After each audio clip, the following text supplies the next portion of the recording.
차가운 얼음장 같던 회의실의 공기가 강지훈 이사의 등장과 함께 더욱 날카롭게 얼어붙었다. 윤성그룹의 최연소 CEO이자 재계에서 얼음 황제라 불리는 그는 감정이라고는 찾아볼 수 없는 무표정한 얼굴로 회의 테이블 상석에 앉았다. 그의 날카로운 시선이 좌중을 한 번 훌짜. 긴장감에 마른 침을 삼키는 소리가 여기저기서 들려왔다. 오늘 회의는 최근 진행된 신재생 에너지 프로젝트의 실패에 대한 문책 자리였다. 프로젝트를 총괄했던 박상무가 떨리는 목소리로 변명을 늘어놓기 시작했다.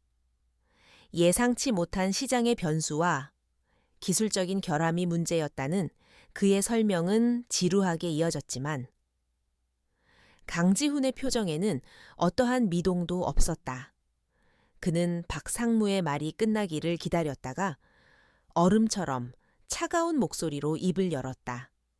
그래서 박상무의 무능과 안일한 대처가 시장 변수와 기술 결함이라는 말로 포장될 수 있다는 겁니까?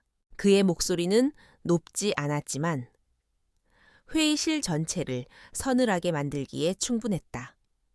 박상무의 얼굴이 하얗게 질렸다. 강지훈은 자리에서 일어나 회의실 창가로 걸어갔다.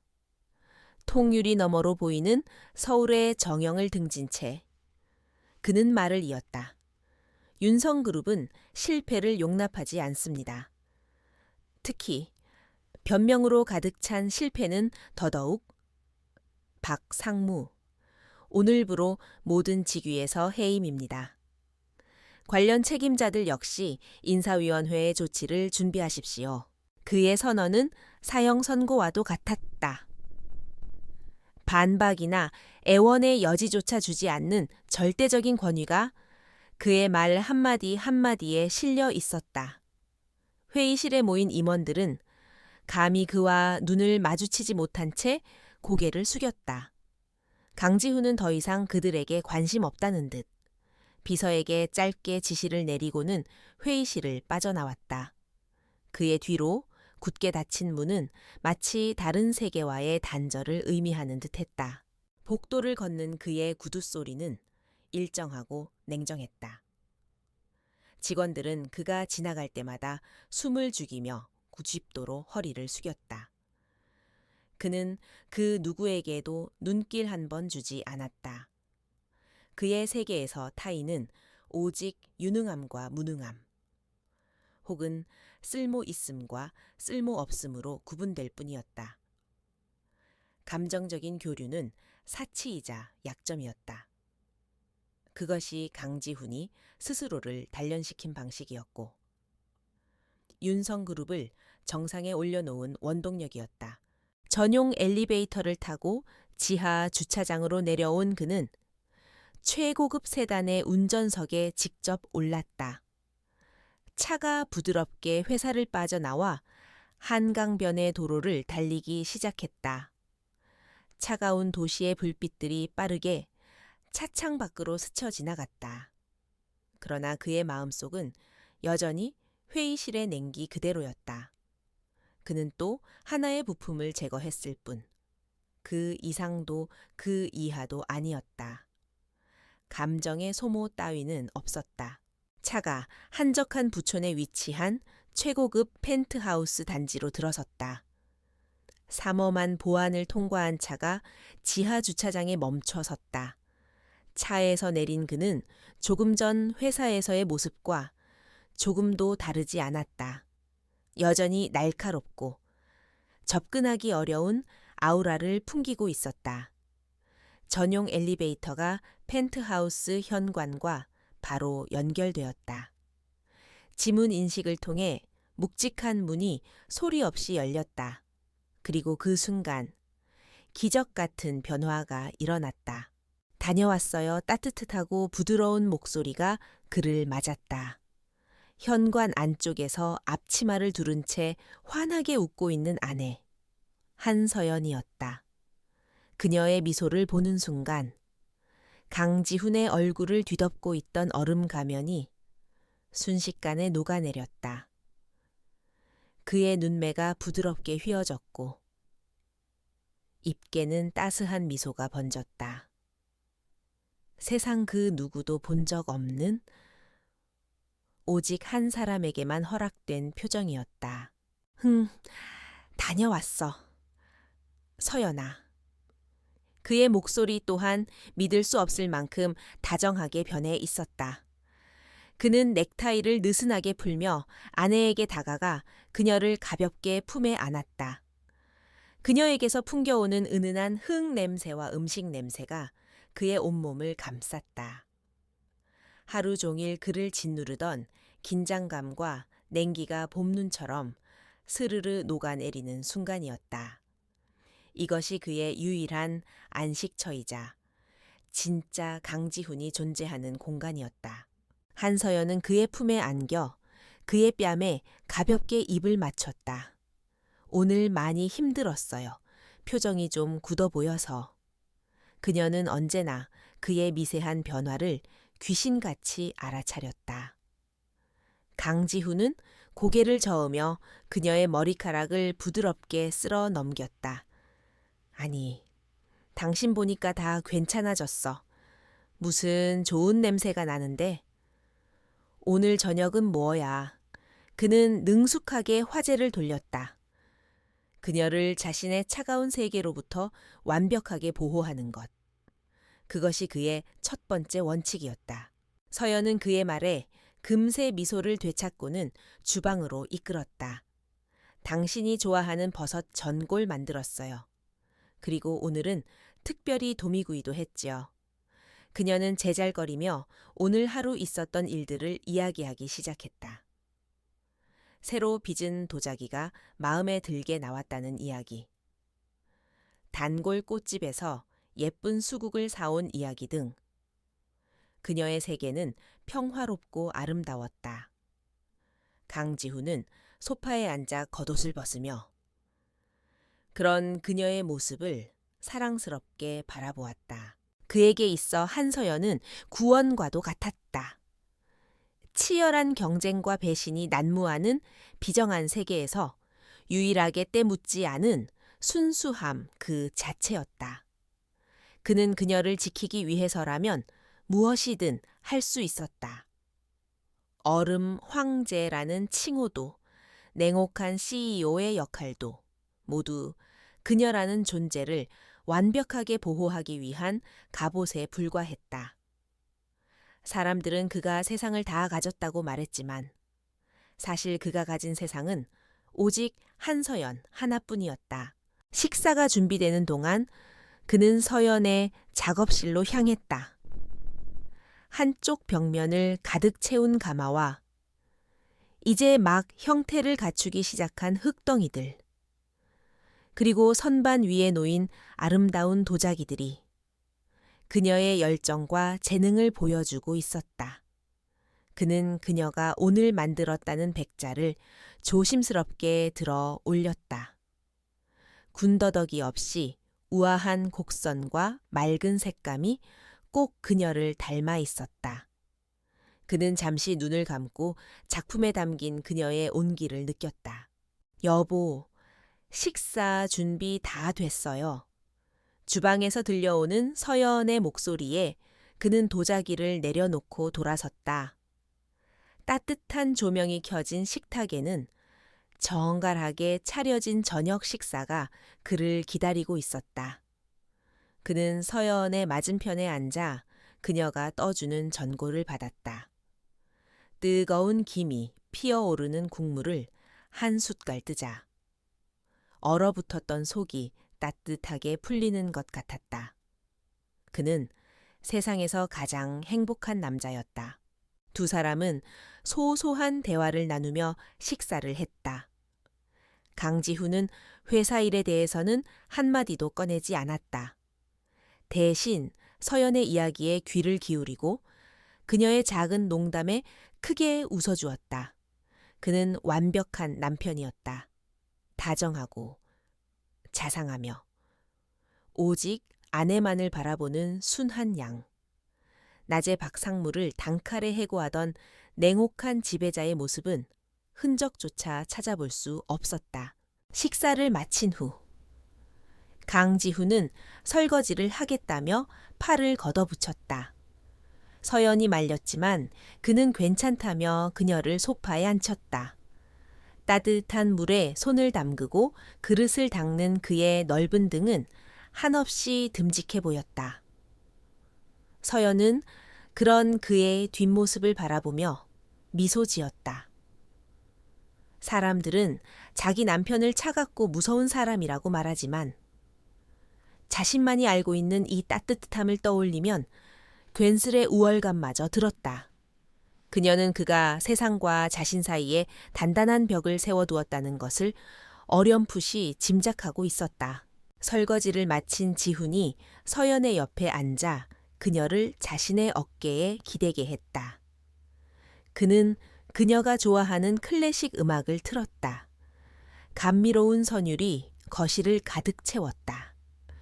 그는 서연의 손을 잡고 부드럽게 어루만졌다. 흙을 만지는 그녀의 손은 조금 거칠었지만 그에게는 세상에서 가장 소중하고 아름다운 손이었다. 그는 이 평화와 행복이 영원하기를 간절히 바랐다. 서연아. 그가 나지막이 불렀다. 응, 그녀가 졸음이 섞인 목소리로 대답했다. 사랑해. 그의 고백은 언제나처럼 담백했지만 그 안에 담긴 진심의 무게는 결코 가볍지 않았다. 서연은 대답 대신 그의 품에 더 깊이 파고들었다. 두 사람 사이에는 더 이상의 말이 필요 없었다. 서로의 온기와 심장박동만으로도 충분한 밤이었다. 강지훈은 아내를 품에 안고 창밖의 도시 야경을 바라보았다. 저 차가운 정글 속에서 얼음 황제는 내일도 싸워야 할 것이다. 하지만 괜찮았다. 돌아올 곳이 있고 지켜야 할 사람이 있으니까. 그의 이중생활은 그렇게 완벽한 균형을 이루며 깊어가고 있었다. 다음 날 아침, 강지훈은 다시 얼음 황제의 갑옷을 입고 윤성그룹의 심장부로 돌아왔다. 그의 얼굴에서는 어젯밤 아내와 함께 있던 순한 양의 흔적을 찾아볼 수 없었다. 오직 냉철한 이성과 날카로운 카리스마만이 번뜩이고 있었다. 비서실로부터 밤새 올라온 긴급 보고서들이 그의 책상 위에 쌓여 있었다. 그는 자리에 앉자마자 가장 위에 놓인 보고서를 집어들었다. 보고서의 내용은 윤성그룹의 핵심 부품을 공급하는 해외 자회사 중 한 곳에서 발생한 심각한 생산 차질에 관한 것이었다. 보고서를 읽어 내려가는 그의 미간이 미세하게 좁혀졌다. 단순한 사고가 아니었다. 현지 공장의 노조가 갑작스럽게 파업에 돌입했고 그 배후에는 경쟁사의 사주 정황이 포착되었다는 내용이었다. 타이밍이 너무나 절묘했다. 윤성그룹이 야심차게 준비 중인 차세대 스마트폰 출시를 바로 코앞에 둔 시점이었다. 핵심 부품 공급에 차질이 생기면 전체 생산 라인이 멈출 수도 있는 위기 상황이었다. 그는 즉시 관련 부서장들을 긴급 소집했다. 회의실에 모인 임원들의 얼굴에는 불안한 기색이 역력했다. 강지훈은 보고서를 테이블 위로 던지며 차갑게 입을 열었다. 이 상황이 될 때까지 아무도 몰랐다는 게 말이 됩니까? 리스크 관리팀은 뭘 하고 있었던 겁니까? 그의 질책에 담당 임원이 고개를 숙였다. 죄송합니다. 현지 노조의 움직임이 워낙 은밀하고 기습적으로 이루어져서 강지훈은 그의 변명을 손짓으로 막았다. 지금은 책임 추궁을 할 때가 아니지. 대안은 그의 질문에 모두가 입을 다물었다. 대체 공급처를 찾기에는 시간이 촉박했고 기존의 재고만으로는 출시 일정을 맞추기 턱없이 부족했다. 침묵이 회의실을 무겁게 짓눌렀다. 위기 앞에서 다들 어쩔 줄 몰라 하고 있었다. 강지훈은 그들의 무력함에 짧은 실망감을 느꼈지만 겉으로 드러내지는 않았다. 그는 잠시 눈을 감고 생각에 잠겼다. 그리고 몇 초 뒤 그는 마치 모든 것을 예상했다는 듯이 침착하게 입을 열었다. 플랜 B를 가동하지. 그의 말에 임원들이 의아한 표정으로 서로를 쳐다보았다. 공식적으로 플랜 B는 존재하지 않았기 때문이다. 강지훈은 전략기획실장을 지목하며 말했다. 김 실장, 2년 전 스위스의 헬베티카 테크와 맺어둔 비공식 공급 계약, 지금 실행시키게. 내가 모든 책임을 질 테니 오늘 밤까지 초도 물량 선적을 완료하도록.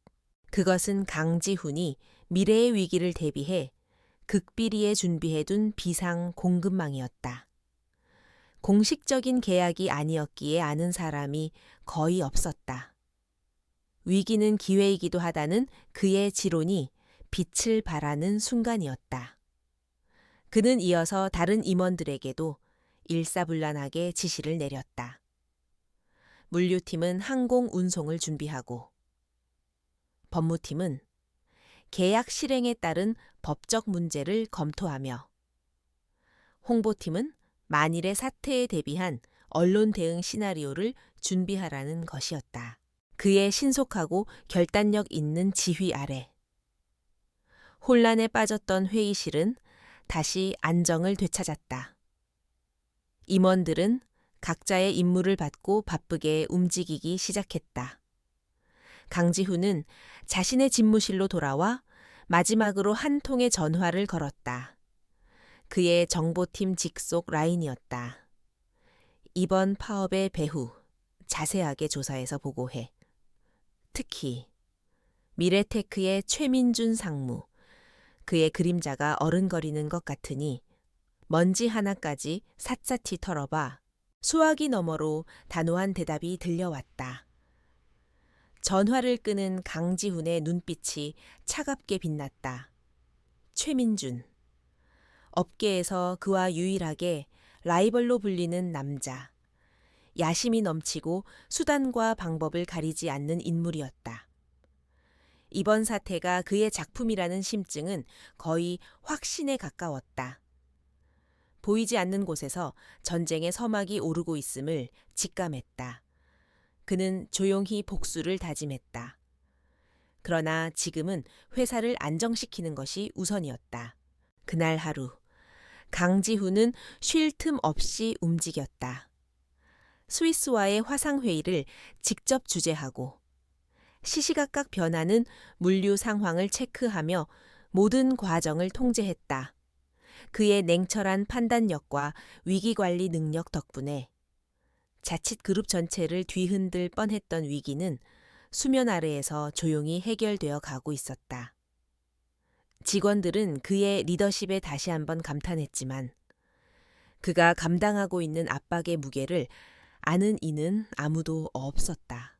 늦은 밤이 되어서야 그는 피곤한 몸을 이끌고 펜트하우스로 돌아왔다. 엘리베이터 문이 열리고 집안의 따뜻한 불빛이 새어나오자 그는 현관문 앞에서 잠시 멈춰 섰다. 그는 깊은 숨을 내쉬며 온몸의 긴장을 털어내려 애썼다. 그리고 얼굴에 걸려있던 얼음 황제의 가면을 벗고 다정한 남편의 미소를 지어 보였다. 문을 열고 안으로 들어서자 소파에서 책을 읽고 있던 서연이 그를 맞았다. 오늘 많이 늦었네요. 바빴어요. 그녀의 목소리에는 걱정이 담겨 있었다. 강지훈은 그녀에게 다가가 임에 입을 맞추며 아무렇지 않은 척 대답했다. 응, 갑자기 처리할 일이 좀 생겨서. 저녁은 먹었고 그는 자연스럽게 그녀의 손을 잡고 소파에 앉았다. 하지만 서연은 예리했다. 그녀는 남편의 얼굴에 스쳐 지나가는 아주 옅은 피로의 그림자를 놓치지 않았다. 지훈 씨, 손이 왜 이렇게 차가워요? 그녀가 그의 손을 자신의 두 손으로 감싸쥐며 물었다. 그의 손은 평소보다 유난히 차갑고 굳어 있었다. 하루 종일 팽팽한 긴장 속에서 싸웠다는 증거였다. 강지훈은 순간 할 말을 잃었지만 이내 부드럽게 미소 지었다. 날이 갑자기 추워져서 그런가? 당신 손은 따뜻해서 좋네. 그는 그녀의 손을 자신의 뺨으로 가져갔다. 서연은 더 이상 묻지 않았다. 그가 말하고 싶지 않은 일이라는 것을 알기 때문이었다. 대신 그녀는 자리에서 일어나 따뜻한 차를 내왔다. 이거 마시면 좀 나을 거예요. 캐모마일인데 긴장 푸는데 좋대요. 그녀는 그의 옆에 바싹 붙어 앉아 그의 어깨에 머리를 기댔다. 강지훈은 말없이 그녀가 내민 찻잔을 받아들었다. 따뜻한 온기가 손을 통해 온몸으로 퍼져나갔다. 그는 아내의 배려 깊은 침묵이 고마웠다. 그녀의 존재만으로도 끓어오르던 분노와 치열했던 싸움의 여운이 눈 녹듯 사라지는 것 같았다. 그는 차를 한 모금 마신 후 찻잔을 내려놓고 그녀를 끌어안았다. 그리고 그녀의 어깨에 얼굴을 묻었다. 아무 말도 하지 않았지만 그 행동 하나에 그의 모든 피로와 무거운 마음이 담겨 있었다. 그는 이 순간만큼은 모든 것을 잊고 싶었다.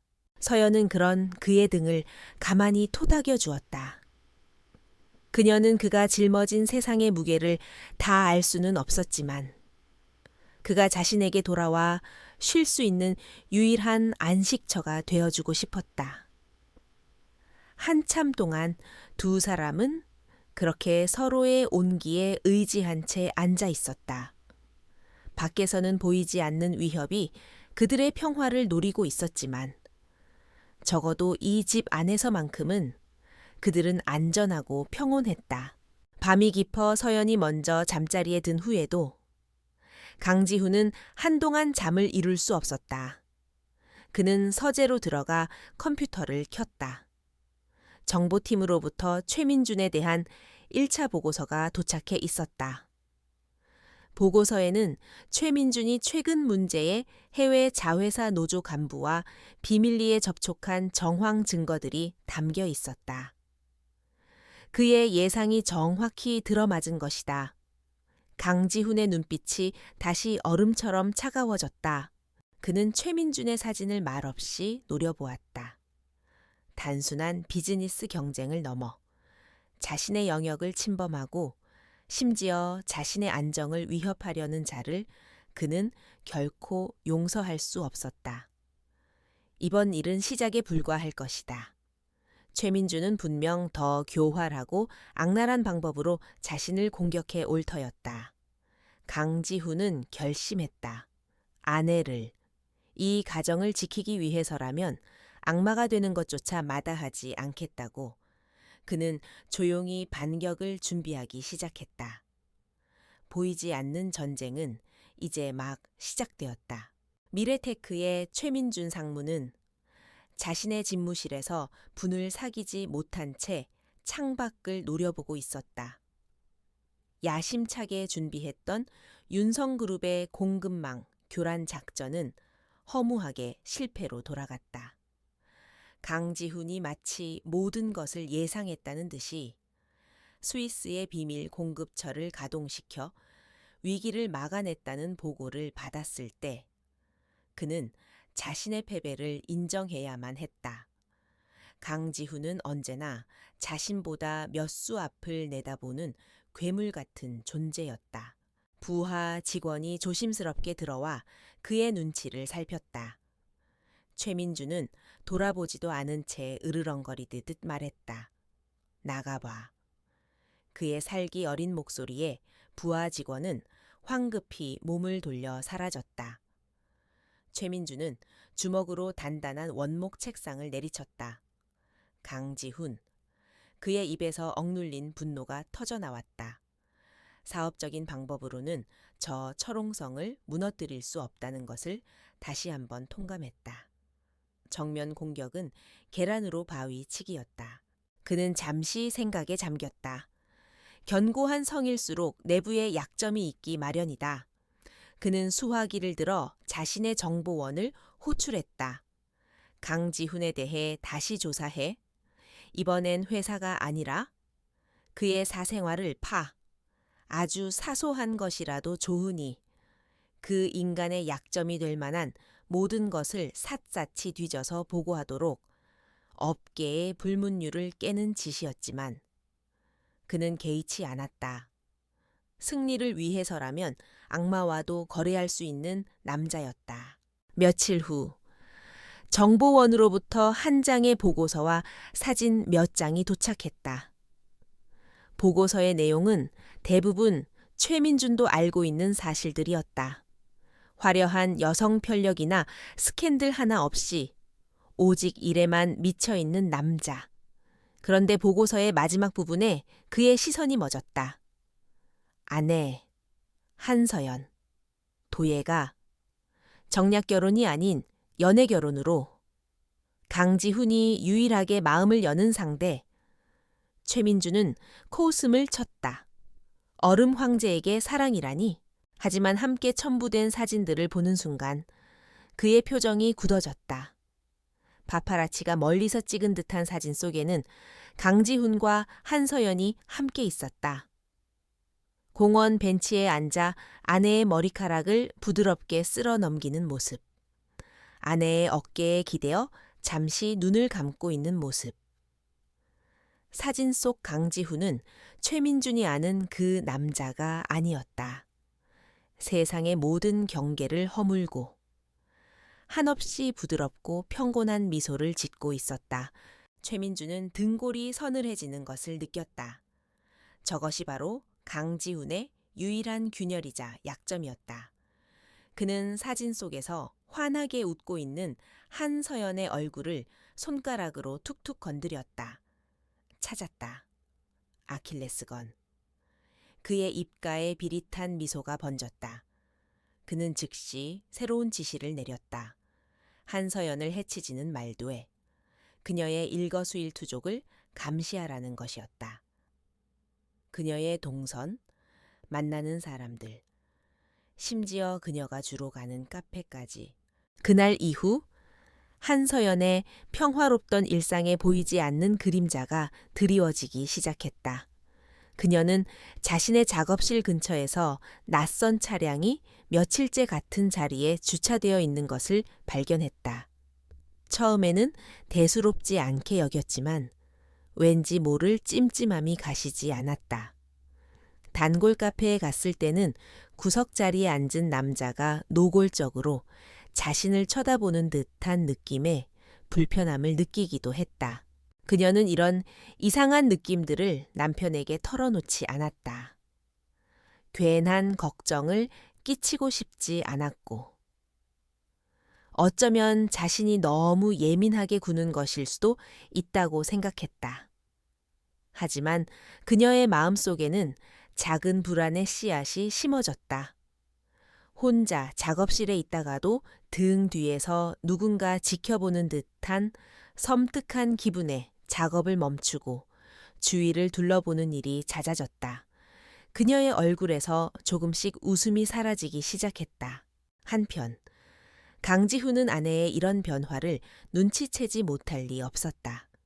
그는 서연이 모르는 사이에 그녀의 주위에 최고 수준의 경호팀을 비밀리에 배치해 두었다. 그의 경호팀으로부터 특이 동향 보고가 올라온 것은 최민준이 감시를 시작한 지 사흘째 되는 날이었다. 보고서에는 낯선 차량의 번호와 차주 정보, 그리고 한서연의 주변을 맴도는 의심스러운 인물들의 사진이 첨부되어 있었다. 강지훈은 보고서를 읽는 순간 온몸의 피가 차갑게 식는 것을 느꼈다. 차량 번호를 조회하자. 곧바로 미래테크와 관련된 유령 회사의 소유임이 드러났다. 모든 퍼즐 조각이 맞춰졌다. 최민준, 그 비열한 자가 감히 자신의 가장 신성한 영역을 침범한 것이다. 사업적인 경쟁을 넘어 그의 아내를, 그의 유일한 안식처를 더러운 싸움에 끌어들인 것이다. 그의 눈빛이 순식간에 분노로 이글거렸다. 책상 위에 놓인 모든 것을 쓸어버리고 싶은 충동을 간신히 억눌렀다. 지금껏 느껴보지 못했던 내장 깊은 곳에서부터 끓어오르는 사르였다. 그는 즉시 경호팀장에게 전화를 걸어 지시했다. 한서연 여사에게 접근하는 모든 그림자를 철저히 차단해. 단, 여사가 눈치채게 해서는 안 돼. 머리카락 하나라도 다치게 하는 날엔 너희 모두 내 손에 죽을 줄 알아. 그날 밤 집으로 돌아온 강지훈은 평소와 같이 행동하기 위해 필사적으로 노력했다. 그는 현관문을 열기 전 다시 한번 깊은 심호흡을 하며 들끓는 분노를 가라앉혔다. 그리고 얼굴에 가장 다정한 미소를 지었다. 문을 열자 조금은 수척해 보이는 서연이 그를 맞았다. 그녀는 애써 웃어 보였지만 눈빛에 서린 희미한 불안감을 그는 놓치지 않았다. 무세운 일 있어 안색이 안 좋아 보이네. 그가 그녀의 뺨을 감싸며 걱정스럽게 물었다. 서연은 잠시 망설이다가 입을 열었다. 아니에요. 그냥 요즘 괜히 몸이 으슬으슬하고 누가 자꾸 쳐다보는 것 같은 이상한 기분이 들어서요. 제가 너무 예민한가 봐요. 그녀의 말은 그의 심장에 비수처럼 꽂혔다. 최민준의 의도대로 그녀가 심리적인 압박을 느끼기 시작한 것이다. 강지훈의 심장은 분노로 타들어갔지만 그는 아내 앞에서는 한없이 부드러운 목소리로 그녀를 안심시켰다. 요즘 작업에 너무 몰두해서 그런 거야. 당신이 너무 예뻐서 사람들이 쳐다보는 걸 수도 있고. 그는 농담처럼 말하며 그녀를 가볍게 끌어안았다. 걱정하지 마. 내가 있는데 누가 감히 당신을 함부로 보겠어. 그의 품은 따뜻하고 단단했지만 그 순간 그의 마음속에서는 차가운 결심이 굳어지고 있었다. 그는 서연을 평소보다 더 살뜰히 챙겼다. 함께 저녁을 먹고 영화를 보고 그녀가 잠들 때까지 곁을 지켰다. 그녀가 자신의 품에서 안심하고 잠든 것을 확인한 후에야. 그는 조용히 침실을 빠져나와 서재로 향했다. 서재의 문을 닫는 순간 그의 얼굴에서 다정한 남편의 가면은 완벽하게 사라졌다. 그 자리에는 지옥의 악귀와도 같은 냉혹하고 무서운 표정이 자리 잡았다. 그는 자신의 가장 신뢰하는 부하이자 그룹의 그림자 역할을 하는 정보팀 총괄에게 전화를 걸었다. 수화기 너머로 긴장된 목소리가 들려왔다. 강지훈은 얼음처럼 차가운 목소리로 명령했다. 최민준이 선을 넘었다. 이제 방어는 끝났어. 지금부터는 사냥의 시간이다. 그의 모든 것을 빼앗고 그가 가장 소중하게 여기는 것부터 시작해서 그를 철저하게 무너뜨릴 계획을 준비해. 수단과 방법은 가리지 않는다. 내가 모든 것을 책임진다. 그의 목소리에는 한 치의 망설임도 없었다. 순한 양의 탈을 쓴 맹수가 마침내 날카로운 발톱을 드러낸 순간이었다. 자신의 유일한 빛을 위협한 자에게는 오직 처절한 복수만이 기다리고 있을 터였다. 강지훈의 이중생활은 이제 그의 아내를 지키기 위한 방패를 넘어 적의 심장을 꿰뚫는 가장 날카로운 창이 될 준비를 마쳤다. 어둠 속에서 본격적인 전쟁의 막이 올랐다. 서재의 차가운 공기 속에서 강지훈은 전화기를 내려놓았다. 그의 얼굴은 감정이라고는 찾아볼 수 없는 가면처럼 굳어 있었지만 그 깊은 눈 속에서는 활화산처럼 뜨거운 분노가 들끓고 있었다. 순한 양은 없었다. 오직 자신의 영역을 침범한 적을 향한 맹수의 살기만이 가득했다. 그는 더 이상 방어하거나 숨지 않았다. 이제는 사냥할 시간이었다. 그는 책상 서랍 깊숙한 곳에서 암호화된 특수 통신 장치를 꺼내 전원을 켰다. 이 장치는 윤성그룹의 공식적인 통신망과는 완전히 분리된 오직 그와 그의 그림자 부대만이 사용하는 비밀 네트워크였다. 화면이 켜지자 단 한 명의 수신자, 윤 실장의 이름이 떴다. 윤 실장은 과거 국정원에서 활동했던 최고의 정보 분석가이자 지금은 강지훈에 보이지 않는 손과 발이 되어주는 충직한 부하였다. 강지훈은 망설임 없이 통신을 연결했다. 나다. 그의 낮은 목소리에 수화기 너머의 윤 실장이 즉각적으로 응답했다. 회장님. 강지훈은 본론으로 들어갔다. 지금부터 프로젝트 페르스스를 가동한다. 목표는 미래테크 최민준 상무, 그의 사업, 자금줄, 인맥, 그리고 사생활까지 숨 쉬는 것 외의 모든 것을 파헤쳐 그의 세상이 어떻게 구성되어 있고 어디를 무너뜨려야 가장 고통스러울지 완벽한 지도를 그려서 보고하도록 프로젝트 페르스스는 강지훈이 만일의 사태를 대비해 만들어둔 적대 세력을 완벽하게 무력화시키는 작전 계획의 암호명이었다. 그가 이 카드를 꺼내 들었다는 것은 단순한 비즈니스 경쟁을 넘어 전면전을 선포했다는 의미였다. 윤 실장은 아무것도 묻지 않았다. 알겠습니다. 즉시 시작하겠습니다. 짧고 단호한 대답만이 돌아왔다. 그것으로 충분했다.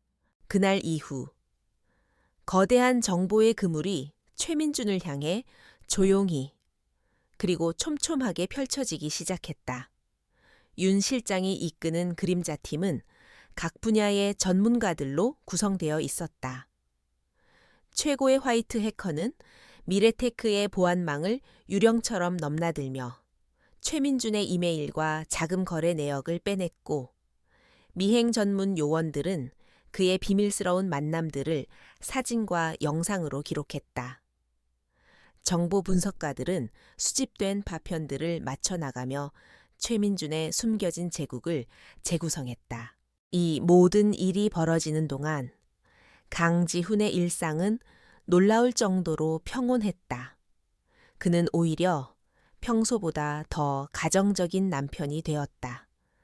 아침에는 서연을 위해 직접 커피를 내렸고 저녁에는 아무리 바빠도 함께 식사하는 시간을 가졌다.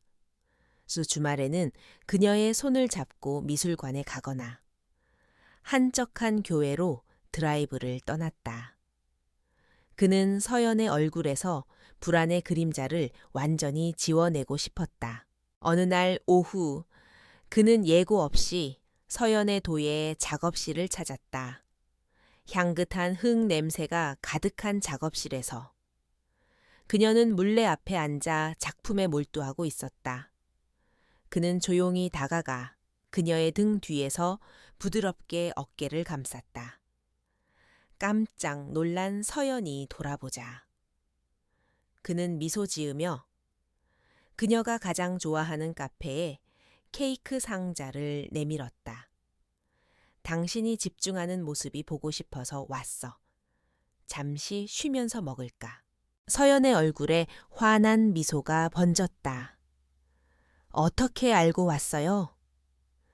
마침 당 떨어져서 힘들었는데. 두 사람은 작업실 한편에 마련된 작은 테이블에 마주 앉아 케이크를 먹으며 소소한 대화를 나눴다. 서연은 새로 구상 중인 작품에 대해 신나게 이야기했고 강지훈은 진심으로 귀를 기울이며 그녀의 이야기에 맞장구를 쳐주었다. 그 순간만큼은 그는 오직 한서연의 남편일 뿐이었다. 하지만 그의 손목에 찬 스마트워치가 짧게 진동했다. 화면에는 1차 보고서 전송 완료라는 짧은 메시지가 떴다가 사라졌다. 서연은 눈치채지 못했다. 그는 아무렇지 않은 표정으로 다시 서연에게 시선을 고정했다. 그 작품 완성되면 나한테 제일 먼저 보여줘야 해. 그의 다정한 목소리에는 어떤 흔들림도 없었다. 그의 이중생활은 이제 한치의 오차도 없는 완벽한 연기와도 같았다. 그날 밤 서연이 잠든 것을 확인한 그는 다시 서재로 향했다. 암호화된 통신 장치를 통해 윤 실장의 1차 보고서를 확인했다. 보고서의 내용은 충격적이었다. 최민주는 수십 개의 유령 회사를 통해 거대한 비자금을 조성하고 있었으며 그 자금으로 정관계 인사들을 관리하고 주가를 조작하는 등 온갖 불법적인 행위를 저지르고 있었다. 하지만 강지훈의 시선을 사로잡은 것은 마지막 페이지의 내용이었다. 최민준에게는 오랫동안 병상에 누워있는 아버지가 있었다. 그는 겉으로는 효자인 척했지만 실제로는 아버지의 막대한 유산을 빨리 상속받기 위해 불법적인 약물을 사용하여 아버지의 병세를 악화시키고 있다는 정황이 포착된 것이다. 또한 그가 관리하는 비자금의 일부는 아버지의 재산을 빼돌린 것이었다. 인간의 탈을 쓴 악마, 그 자체였다.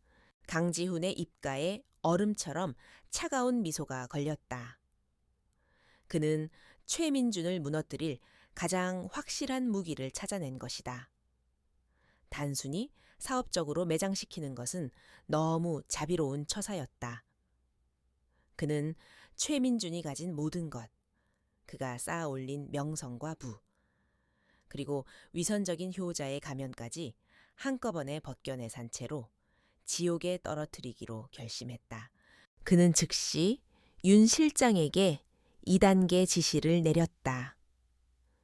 최민준의 자금 흐름을 역추적하여 비자금의 실체를 언론에 터뜨릴 준비를 하고 동시에 그의 아버지를 안전한 곳으로 옮길 계획을 세우라고 명령했다.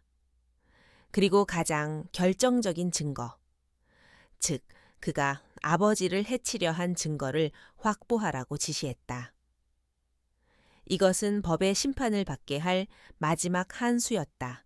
계획은 치밀하게 세워졌다.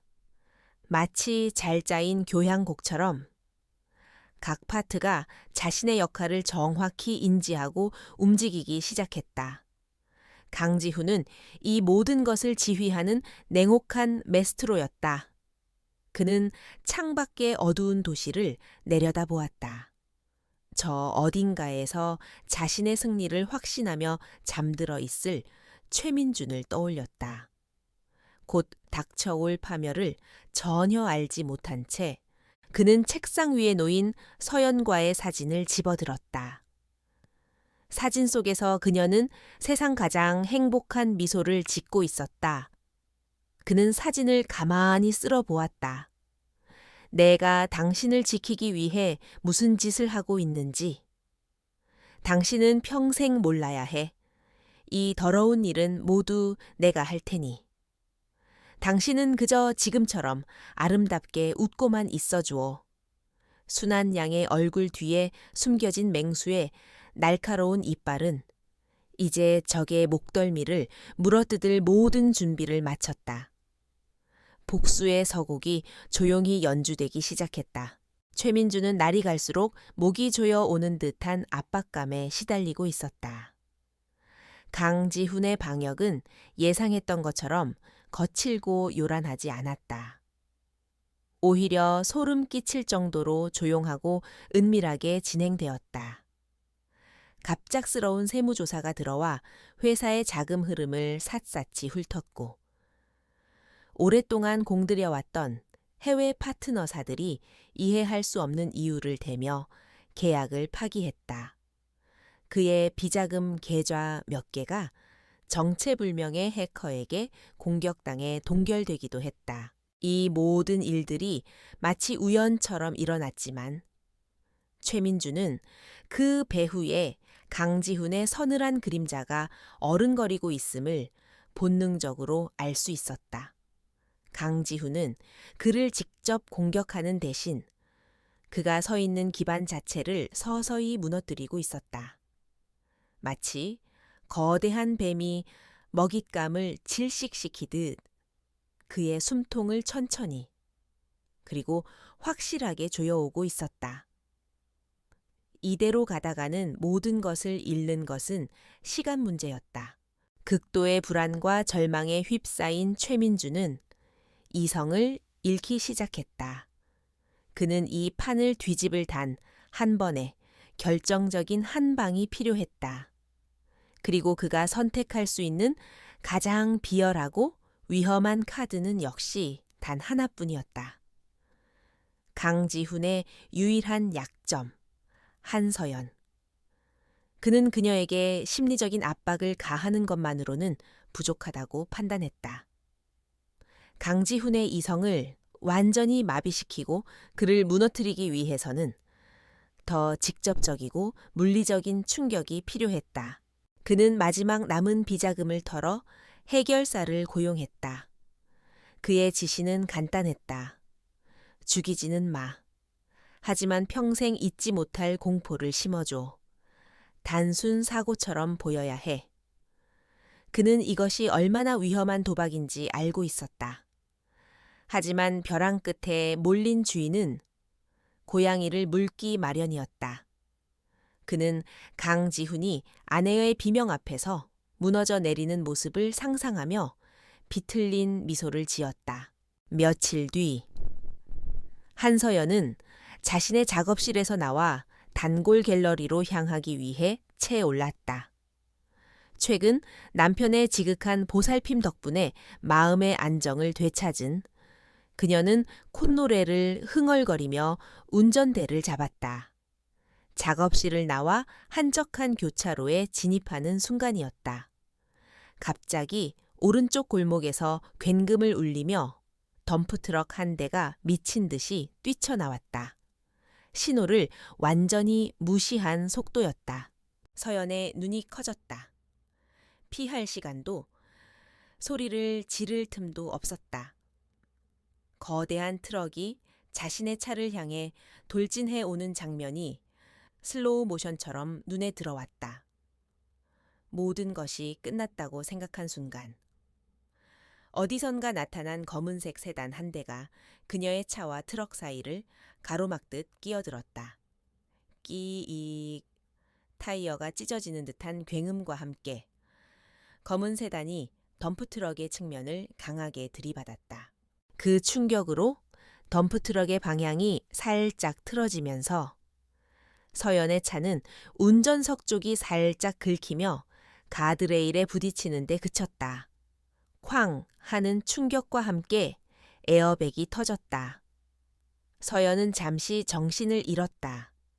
그녀의 차를 보호하려던 검은 세단은 반파되었지만 그 덕분에 그녀는 최악의 상황을 피할 수 있었다. 덤프트럭 운전사는 잠시 망설이는가 싶더니 이내 차를 버리고 골목길로 황급히 사라졌다. 그 시각, 윤성그룹의 CEO, 집무실, 긴급 이사회를 주재하던 강지훈의 스마트워치가 붉은 경고 신호를 보내며 격렬하게 진동했다. 그것은 아내의 신변에 최고 등급의 위기 상황이 발생했을 때만 울리는 비상 신호였다. 그의 얼굴이 순식간에 새하얗게 질렸다. 그는 회의를 중단시키지도 않은 채 잠시 실례하지 라는 짧은 말만 남기고 회의실을 뛰쳐나갔다. 그의 그런 모습은 아무도 본 적이 없었다. 그는 차를 몰아 병원으로 향하는 내내 손을 떨었다. 얼음 황제의 냉철함은 온데간데 없었다. 오직 아내의 안위를 걱정하는 한 남자만이 남아 있었다. 병원 응급실에 도착했을 때 그는 경호팀장으로부터 보고를 받았다. 사모님은 가벼운 타박상 외에는 큰 부상이 없으십니다. 저희 팀원 한 명이 경상을 입었지만 다행히 생명에는 지장이 없습니다. 그 말을 듣고서야 그는 간신히 숨을 돌릴 수 있었다. 그는 응급실 침대에 누워있는 서연에게 다가갔다. 그녀는 팔에 깁스를 하고 있었고 창백한 얼굴에는 아직도 충격과 공포가 가시지 않은 상태였다. 그를 보자마지 그녀의 눈에 눈물이 그렁그렁 맺혔다. 지훈 씨. 강지훈은 아무 말 없이 그녀의 곁에 앉아 떨리는 그녀의 손을 꼭 잡아주었다. 그의 심장은 갈기갈기 찢어지는 듯했다. 자신이 세운 보호막이 뚫렸다는 자책감과 최민준에 대한 살인적인 분노가 온몸을 휘감았다. 그는 서연을 자신의 집으로 데려왔다. 집으로 오는 내내 두 사람 사이에는 아무런 대화도 없었다. 집에 도착한 후 그는 서연을 소파에 조심스럽게 앉히고 그녀의 앞에 무릎을 꿇었다. 그는 더 이상 이 추악한 진실을 숨길 수 없다는 것을 깨달았다. 그녀를 어둠 속에 두는 것이 그녀를 보호하는 길이 아니었다. 오히려 더 큰 위험에 빠뜨리는 일이었다. 서어연아. 그가 힘겹게 입을 열었다. 그의 목소리는 심하게 잠겨 있었다. 오늘 사고, 단순한 사고가 아니야. 서연은 말없이 그를 바라보았다. 그녀의 눈빛은 모든 것을 알고 싶다고 말하고 있었다. 강지훈은 마침내 결심했다. 그는 지난 몇 주간 있었던 모든 일을 털어놓기 시작했다. 최민준이라는 인물과 윤성그룹의 경쟁, 공급망을 흔들려던 그의 첫 번째 공격, 그리고 그녀를 감시하며 심리적으로 압박했던 일, 그리고 오늘 벌어진 끔찍한 사고까지.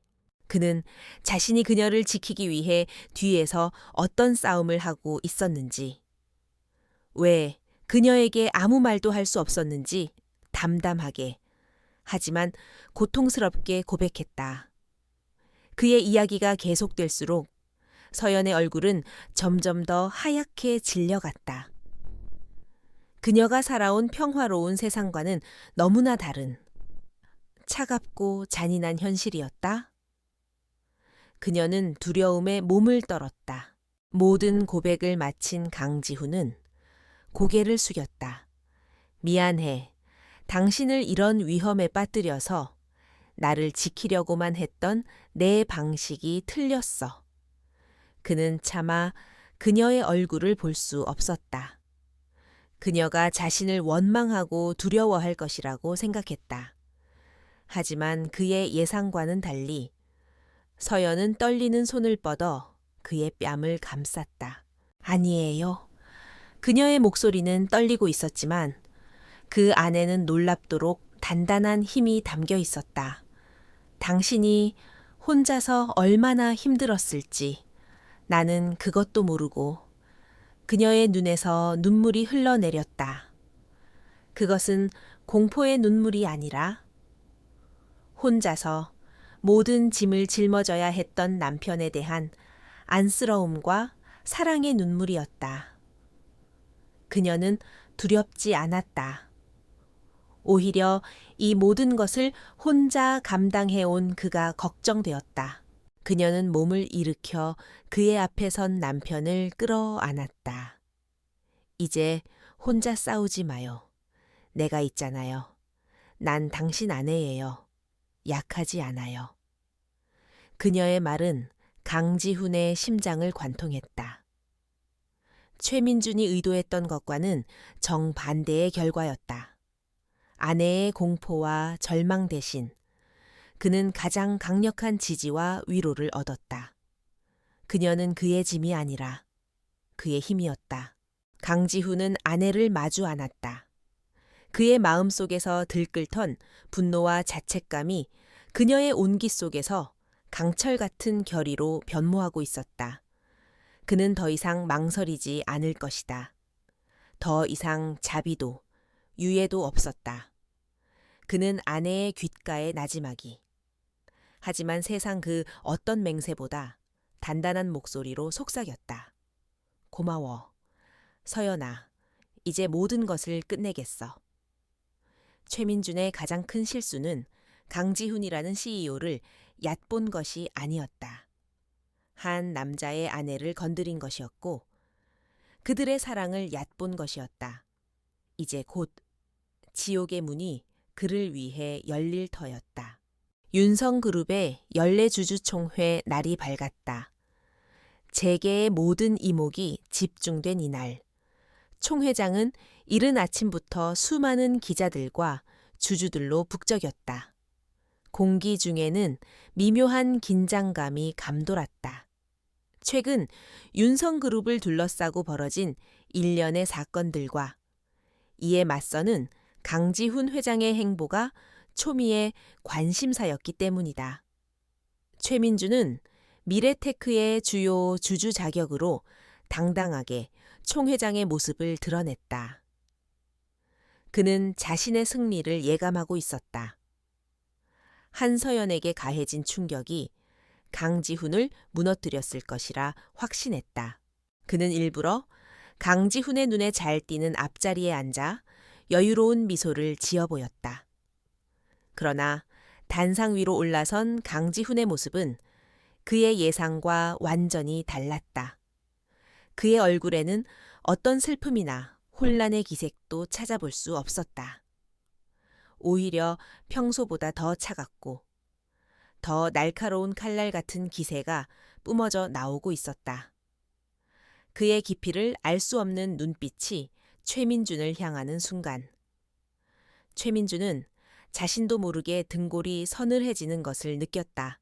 강지훈은 준비된 연설문을 옆으로 치워두고 마이크 앞에 섰다. 그의 낮은 목소리가 장내에 울려 퍼지자 소란스럽던 총회장은 순식간에 정적에 휩싸였다. 주주 여러분, 그리고 내외 귀빈 여러분, 오늘 저는 윤성그룹의 비전에 대해 말씀드리기 전에 먼저 우리 시장을 병들게 하는 독버섯과 같은 존재에 대해 이야기해야겠습니다. 그의 서두는 파격적이었다. 모두가 그의 다음 말을 숨죽여 기다렸다. 강지훈은 최민준을 똑바로 응시하며 말을 이었다. 기업의 경쟁은 공정해야 합니다. 하지만 어떤 자들은 비열한 공작과 불법적인 방법으로 시장 질서를 어지럽히고 심지어 무고한 사람의 생명까지 위협하는 것을 서슴지 않습니다. 그의 말에 최민준의 얼굴이 미세하게 굳어졌다. 강지훈은 개의치 않고 손짓을 했다. 그러자 그의 뒤편에 설치된 거대한 스크린의 자료 하나가 띄워졌다. 그것은 최민준이 수십 개의 유령 회사를 통해 비자금을 조성하고 그 돈으로 주가를 조작한 내역이 담긴 회계 자료였다. 날짜, 금액, 자금의 흐름까지 완벽하게 정리된 자료였다. 장내가 술렁이기 시작했다. 최민준은 자리에서 벌떡 일어나 소리쳤다. 이게 무슨 짓입니까? 저건 조작된 자료요. 명백한 명예훼손입니다. 그의 목소리는 분노로 떨렸지만 그 속에는 당혹감이 서려 있었다. 강지훈은 차갑게 웃었다. 조작이라고 하셨습니까? 좋습니다. 그럼 다음 자료를 보시죠. 스크린이 바뀌자 이번에는 최민준이 자신의 정보원과 은밀하게 만나는 장면이 담긴 CCTV 영상과 녹취록이 공개되었다. 녹취록에는 윤성그룹의 공급망을 교란하라는 그의 지시가 생생하게 담겨 있었다. 최민준의 얼굴이 하얗게 질리기 시작했다. 하지만 강지훈의 공격은 여기서 멈추지 않았다. 그는 마치 잘 짜인 각본처럼 최민준의 죄악을 하나씩 층층이 벗겨내기 시작했다. 다음 스크린에는 그가 병상에 누워있는 자신의 아버지를 찾아가 간병인 몰래 약물을 투여하려는 장면이 담긴 영상이 재생되었다. 영상은 윤 실장의 팀이 병실에 몰래 설치한 초소형 카메라로 촬영된 것이었다. 아들의 탈을 쓴 악마의 모습의 장내에서는 경악의 탄성이 터져 나왔다. 최민준은 완전히 무너져 내렸다. 그는 거짓말이야, 전부 거짓말이야 라고 외치며 발버둥 쳤지만 그의 외침은 공허한 메아리일 뿐이었다. 강지훈은 그에게 마지막 결정타를 날렸다. 그리고 당신이 저지른 가장 용서받을 수 없는 죄는 이 모든 추악한 싸움에 내 아내를 끌어들인 것입니다. 스크린에는 지난번 교통사고 현장의 영상이 재생되었다. 덤프트럭 운전사가 해결사로부터 돈을 받는 장면. 그리고 그 돈의 출처가 최민준의 비자금 계좌라는 증거까지 모든 것이 명백했다. 더 이상의 변명이나 부인은 무의미했다. 강지훈은 최민준에게 다가가 그의 귓가의 얼음처럼 차가운 목소리로 속삭였다. 지옥에 온 걸 환영한다. 최민준, 이것은 사업적인 복수가 아니야. 이건 내 가족을 건드린 것에 대한 한 남자의 심판이다. 그 순간 총회장의 문이 열리며 검찰 수사관들이 닥쳐왔다. 그들은 최민준에게 다가가 차가운 수갑을 채웠다. 최민준은 수사관들에게 끌려가면서도 강지훈을 향해 증오의 찬 눈빛을 보냈다. 강지훈, 내가 너를. 그의 악담은 수사관들에 의해 저지당했다. 총회장은 아수라장이 되었다. 기자들의 플래시가 미친 듯이 터졌고 주주들은 충격에 휩싸여 웅성거렸다. 이 모든 혼란의 중심에서 강지훈은 미동도 없이 서 있었다. 그는 냉혹한 심판관처럼 파멸해 가는 적의 마지막 모습을 차갑게 지켜볼 뿐이었다. 그는 다시 단상으로 올라가 마이크를 잡았다. 그리고 놀랍도록 침착한 목소리로 총회를 재개했다. 이제 쓰레기는 치워졌습니다. 다시 윤성그룹의 미래에 대해 이야기해 봅시다. 그는 방금 전에 피비린내 나는 싸움은 없었다는 듯이 그룹의 새로운 사업 계획과 비전을 막힘없이 발표하기 시작했다. 위기를 완벽하게 수습하고 오히려 그룹의 투명성과 안정성을 증명해 보이는 그의 모습에 주주들은 경외감마저 느꼈다. 그의 발표는 성공적이었다. 주주들은 그에게 아낌없는 박수를 보냈다. 총회가 끝난 후 그는 쏟아지는 기자들의 질문을 뒤로하고 조용히 건물을 빠져나왔다. 그는 차에 오르자마자 아내에게 전화를 걸었다. 나야, 서연아. 이제 다 끝났어. 수화기 너머로 서연의 안도하는 목소리가 들려왔다. 그는 눈을 감았다. 길고 길었던 싸움이었다. 그는 차를 집이 아닌 서연의 작업실로 향하게 했다. 작업실에 도착했을 때 서연은 문 앞에서 그를 기다리고 있었다. 그녀는 아무 말 없이 다가와 그를 꼭 안아주었다. 그녀의 품에 안기자. 비로소 그의 온몸을 짓누르던 긴장감이 눈 녹듯 사라지는 것을 느꼈다. 그는 더 이상 얼음 황제도 냉혹한 심판관도 아니었다. 그저 사랑하는 아내의 품에서 위로받고 싶은 한 남자일 뿐이었다. 두 사람은 말없이 서로를 안고 한참을 서 있었다. 창밖으로는 따스한 오후의 햇살이 쏟아져 내리고 있었다. 이제 그들의 세상에 더 이상의 그림자는 없었다. 강지훈은 자신의 가장 소중한 것을 지켜냈고 그 과정에서 자신 역시 구원받았다. 차가운 복수는 끝났지만 그의 가슴 속에는 아내에 대한 뜨거운 사랑만이 남아 있었다. 그들의 진짜 인생은 이제부터 시작이었다. 최민준이 법원의 심판을 받고 윤성그룹을 둘러싼 폭풍이 지나간 후 몇 달의 시간이 흘렀다. 세상은 언제나 그랬듯 새로운 이슈를 향해 달려갔고 재계를 떠들썩하게 했던 사건은 점차 사람들의 기억 속에서 잊혀갔다. 하지만 강지훈과 한서연의 세상은 이전과는 비교할 수 없을 정도로 단단하고 평온해졌다. 폭풍우가 지나간 뒤의 땅이 더욱 굳어지듯 두 사람의 관계는 시련을 통해 더욱 깊어졌다. 가장 큰 변화는 강지훈에게서 시작되었다. 그는 더 이상 자신을 얼음 황제라는 가면 뒤에 숨기지 않았다. 물론 회사에서의 그는 여전히 카리스마 넘치고 결단력 있는 CEO였다. 하지만 이전처럼 사람을 얼어붙게 만드는 냉기는 사라졌다.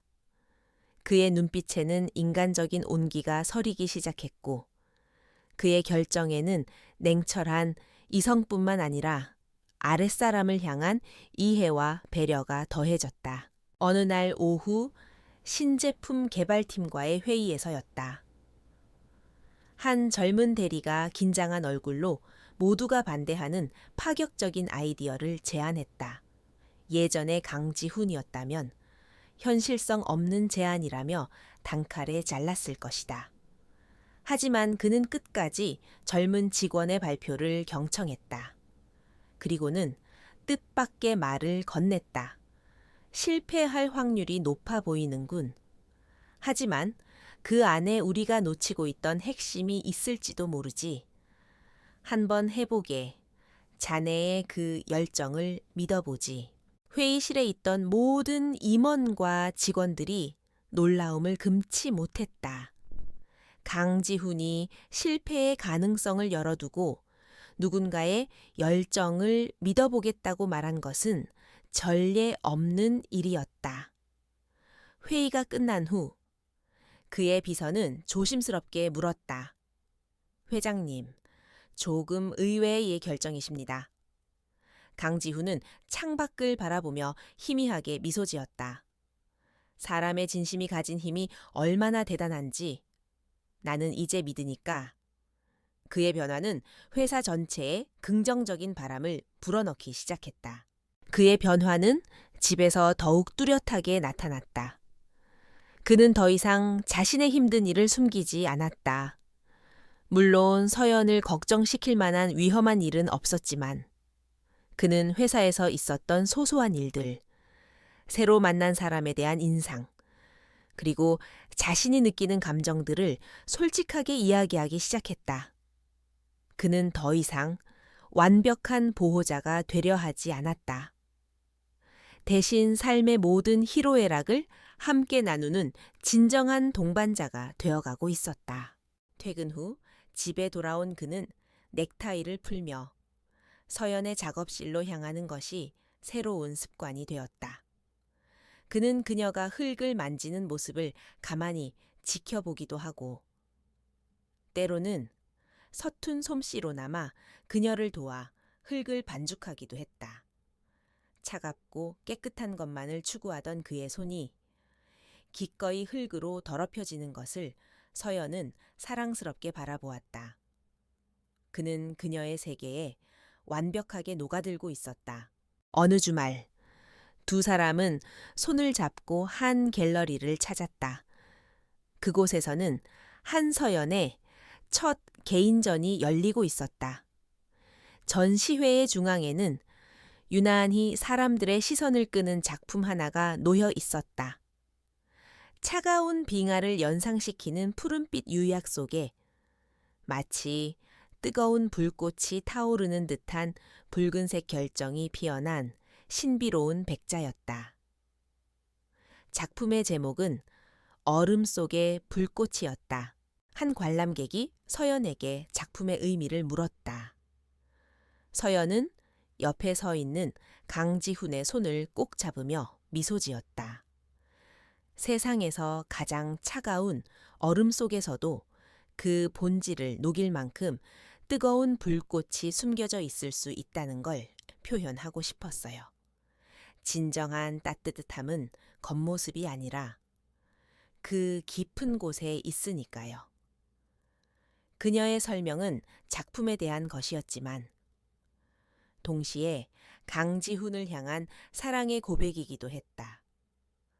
강지훈은 말없이 아내의 어깨를 감쌌다.